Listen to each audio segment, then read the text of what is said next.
All right, everybody. I'm here with my homegirl, Kendra Harrison, who most of you know I coached back in the day when she was in high school, and is now world record holder and Olympic favorite, I would say, one of the favorites.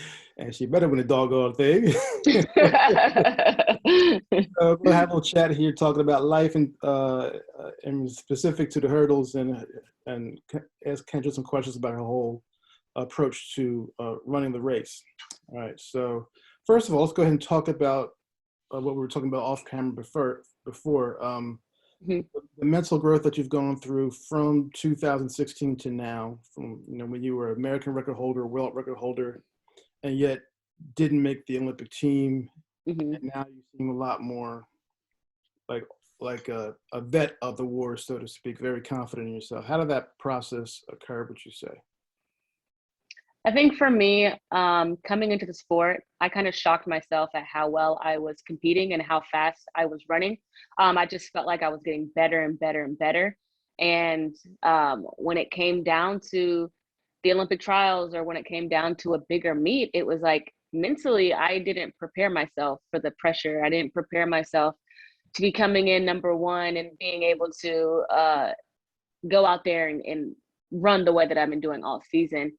So over the years, like I just take all my defeats and I just kind of realize like, hey, I need to see a sports psych. I need to work on my mental game. Physically I'm fine, but mentally I'm not where I want to be. I'm a better athlete than I sometimes go out there and run like. And it was just something that I'm like, okay, like let's do something about it. And over the years, I've just gotten stronger and stronger mentally and just taking the pressure off myself. And um, I think those downsets that I did have, they've made me a better athlete. So I take the good with the bad, and now I'm realizing that it's really like all in my head. Um, and track and field, it's like you have to go out there and perform. No one's doing it for you. There's no teammate to pass the ball to. It's just you. And so if you can't mentally get over that, like those negative thoughts or the peer pressure and stuff like that, then you can't be the best athlete that you can be. So I'm really happy where I am mentally. Yeah, I don't think a lot of people understand how much pressure there is in track and field compared to team sports. Hmm. So if you got 12 seconds to do what you got to do or not. uh, Right.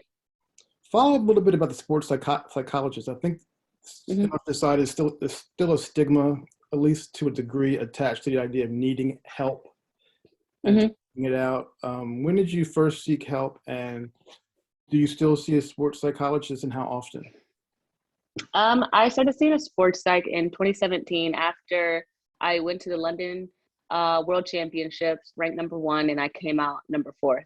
Um, that's when I was like, okay, I'm tired of underperforming when it matters. And I started. I moved to Austin, Texas, and my sister found me a sports psych here, Dr. Zeddy's, and I was going to him like a couple times a month, or it just depends on the type of season. So the fall, it was like I can get into his office a lot sooner or a lot often.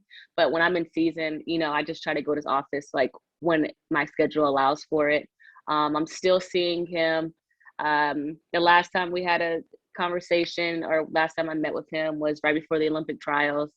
Sometimes he's really good with FaceTime calls or over the phone when I'm traveling. I've talked to him at Diamond League meets. Like I remember I ran really bad at a Diamond League, and like I think I ran like 13 seconds, and I was like, "What's happening?" And my coach was just like, "Figure it out," and I'm like, "Okay," and trying to keep my emotions together. So I'm like, I just ran 13 flat, and I barely made the final. Like, what's going on? So I kind of called him, and he kind of like reminded me, like, "Hey, like." There's only one lane, and that's the lane you need to focus on. Like pick one thing that you need to focus on and go out there and do that. And then I think I still ended up getting second, but I was still able to get over that like really bad race in such a short time, just by the way that I was thinking, because physically I was fine. So it's just definitely helped over the years, just learning how to calm your heart rate down when you're on the starting line. Like that's a really big thing. Like you can either take your your nerves, and they can play to your advantage or your disadvantage. And a lot of times it was my disadvantage. But now it's just being able to take deeper breaths and focusing on one thing particularly. Like for me, sometimes I'm just like, okay, keep your head down the first 3 steps, because after that, your body knows exactly what to do. I think when you start thinking about, like you just start, it's hard to put in words, but like, it's like sometimes I just wanted to win and I would forget the steps that it takes to win in the race. So for me, I just try to think about those first 3 steps, and it kind of calms me. And yeah. That makes a lot of sense. That's very, very insightful. I want to switch gears a little bit and talk about hurdling technique. Mm-hmm. And then when I was coaching you, I always had you watch Sally Pearson. Now with the kids I coach now, especially the females, I say, you got to watch Sally, you got to watch Kenny, you got to watch Sally, you got to watch Kenny. So first question would be your lead arm. Looking at your recent races, I would probably for most of your career, your lead arm goes higher than most female hurdlers does, Mm-hmm. and also pulls down with more force than other female hurdlers do. So my question would be, is that something that you have practiced and do intentionally? Is it a reflection of your height? Because you're 5'4", right? Mm-hmm. 5'3". 5'3", okay. Thanks for correcting me. So do you feel you need that to get a little bit higher to avoid contact with the hurdles? Talk about that some. I mean, honestly, I never really thought about it that much. It's not something that my coaches we don't drill with my arms. Like, I think once I understood the motion that it goes, I just started doing it higher than normal, if that makes sense. So, for me, I'm like, my legs do what my arms do. So the faster I pull my arm down, the faster my legs are going to be able to get over the hurdle. So I think it's just something that I do. It's nothing that I really like have a drill for or anything like that. Okay. In regards to the legs, like Mm-hmm. some people will say it's all about the lead leg getting back down. Some people say that trail leg getting to the front. What does your coach emphasize? What do you emphasize in regards to? Is it lead leg more important, trail leg more important, or would you say both are equally important? I mean, to be honest, every hurdler is different. So my coach coaches for my height. You know, what he's telling me, he may not be telling my training partner who's a little taller than me. Right now, I have a training partner who's my height, so it's kind of like the same. I feel like the trail leg is really, really important. I think being able to do that motion correctly, it helps you get off the hurdle. And for me, sometimes my lead leg will come down so quick that it actually does me a disservice, because now I'm like, now I got to make up for that spacing. So if I land too close, if I come down too quick, I'm too close to the hurdle, coming off the hurdle. You get it? So now it's like, now I got to open up this step so that I make sure that I don't take off too far into the next hurdle, you know?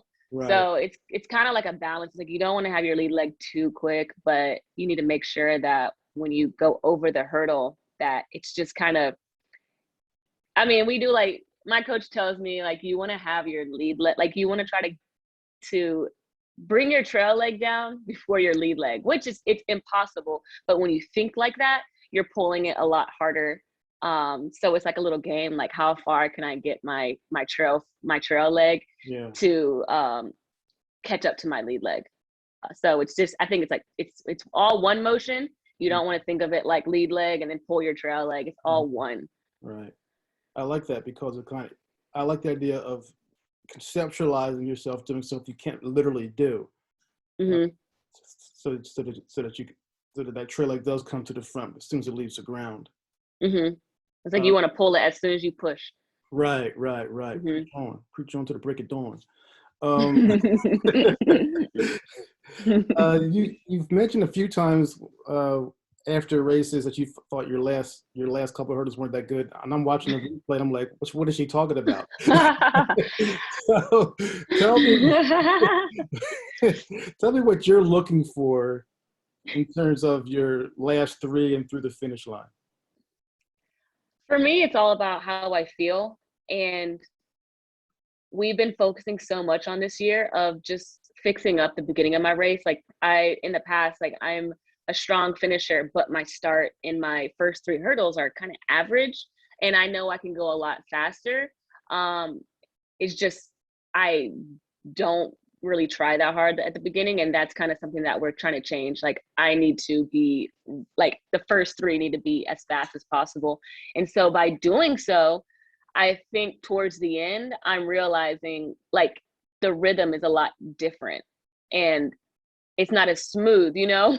And for me, I'm like, I'm just trying to get to the finish line at that point, and I can just kind of feel myself floating, and I don't really, I start like thinking about the finish line and not every single hurdle. And so that's how I know that my ending is not that great, because I start to lose focus of the actual technique.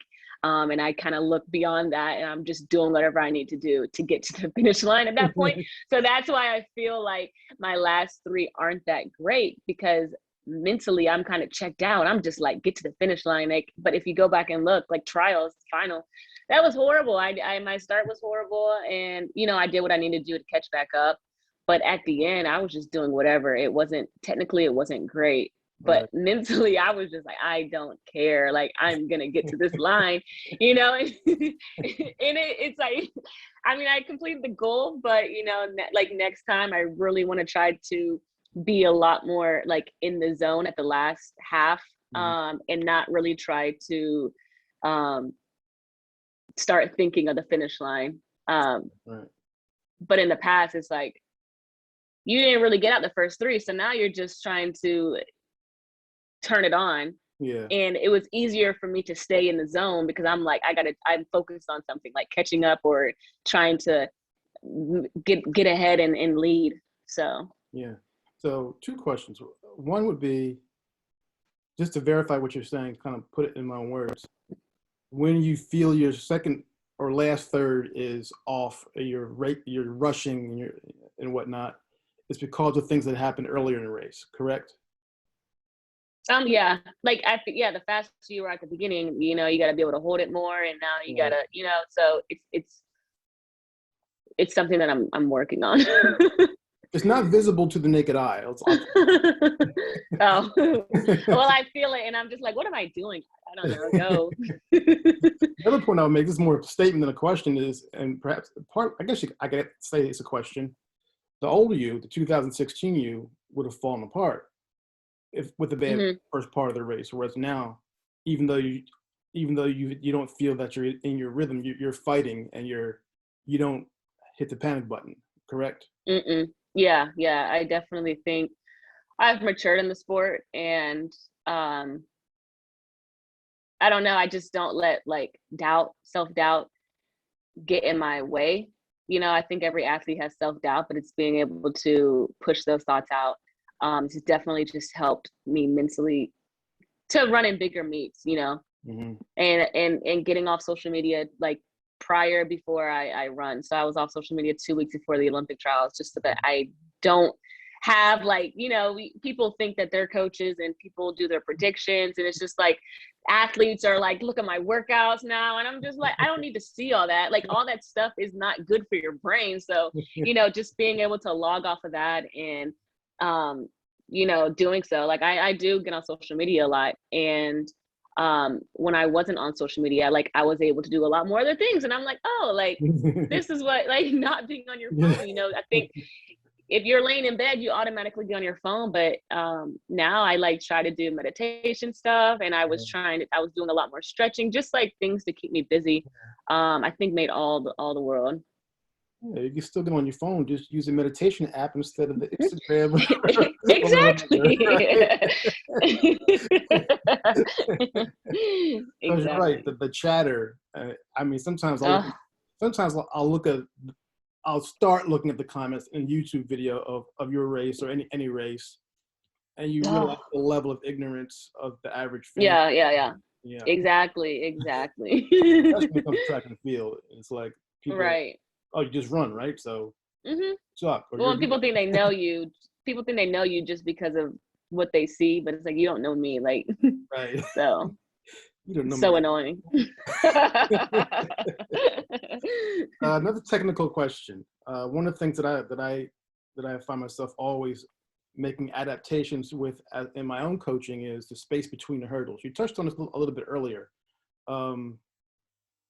Talk to me as someone who's run 12:20 and who commonly runs 12:4s, how you negotiate the space between the hurdles, not just in general, but also in the different parts of the race. I mean, honest, I mean, I don't know. I just run, like I don't think, like I always know coming off the hurdle, my second stride needs to be longer. Like I need to open up my stride just so that I can take off closer to the hurdle versus too far away. Because when I'm too far away, I start floating. Mm-hmm. So for my height, I know if I don't run off my trail leg and open that stride, I'm going to have an issue going into the hurdle. Okay. But a lot of times with like races, I don't really think about the spacing. I just do what I need to do. It's just, if I'm taking off too far, I'm able to adjust. If I'm taking off too close, I'm able to adjust. It's just something that I've been doing for so long. I don't really think about the spacing. Okay. Okay. Yeah. In regards to opponents, what's your approach there? Do you keep up with what everyone else is doing and means that you're not running against them? Are you keying on certain opponents? Or do you focus exclusively on yourself and say, as long as I do my thing, I'm good? Sorry, I didn't get any of that because it broke up. Okay, great. Let's try again. I was asking because I know at the high school level, a lot of kids that I coach, they're on mile split. They're looking at other people's times and all that kind of stuff. How much do you focus on your opponents, or do you focus exclusively on yourself? Do you tell yourself, if I handle my business, I'm good, or do you say, oh, I got to beat this girl over here? I mean, you kind of broke up at the end, but I get the gist of the question. Okay. I mean, I try not to worry about my competitors. I think I think being in the track world, you hear what everyone's running, I know if I start stressing about an athlete or looking at their stuff, then it can affect me mentally, so I try not to compare myself to other competitors. I know what I'm talented and I know what my strengths are in the race. And when I race against them, that's what I hope shows up. If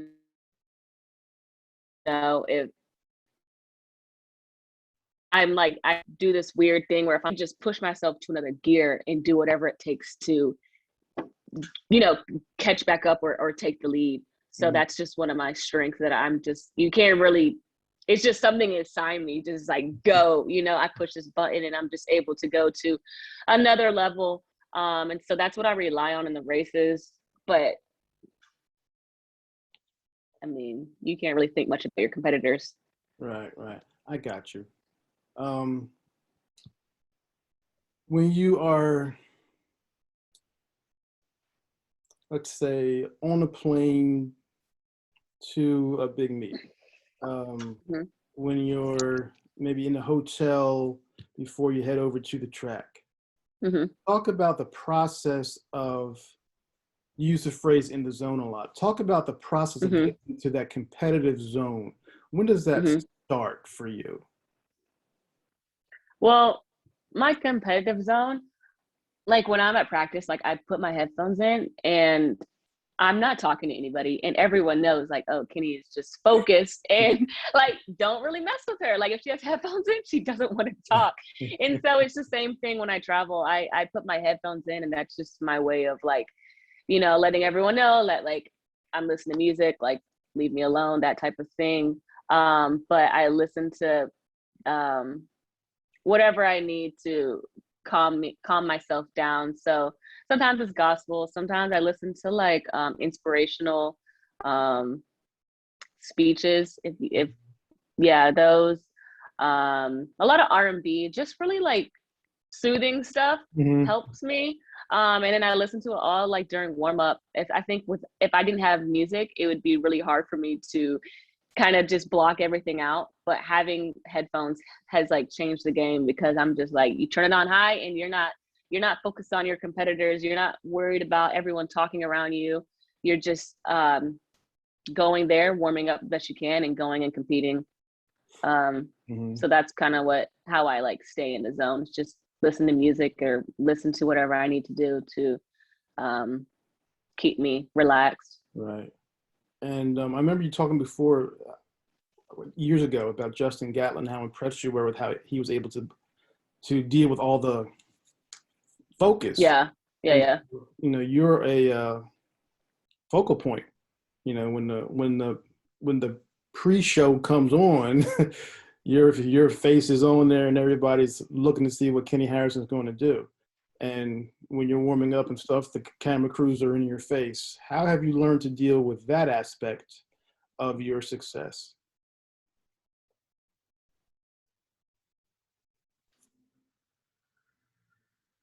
Uh-oh.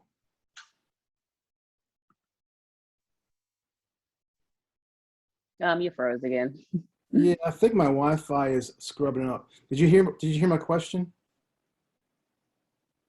I heard you say something about the cameras are in my face and the warm up. All right, hold on. I'm going to pause the recording.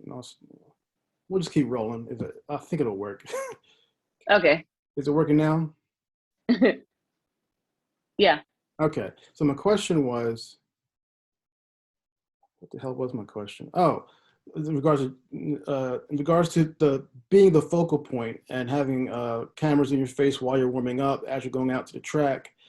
Because you're a quiet person, you're a private person, and everybody's all up in your face. And how have you learned to deal with that? Over the years as a professional, being, like a star when you're just doing something that you love. It just takes practice. Really? It's like now it's just like I'm so used to it that like it doesn't really bother me. I mean, at the beginning, I think 2016, that's when the cameras were in my face, and I'm like, what is going on? And my coach is like, can you focus? And I'm like, I'm trying to act normal, and like I'm not normal right now. Like, this doesn't feel normal. And it's just sometimes like when you go overseas too, like you could be warming up and people could be asking for your autograph. And I remember like at the beginning, I like not pushed. Okay. I like told these two little girls like, hey, like I like shook my head. No, like I'm not signing anything. And my coach had to like pull me aside and like, hey, Keni, like this is who you are now. And like, you have to take the time to do this. You don't need to be that much in the zone.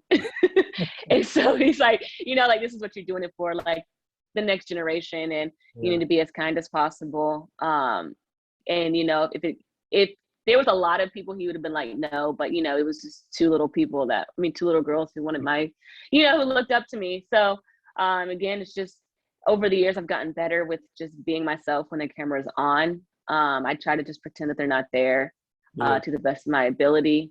I mean, I'm glad I don't see the stuff they show before the race.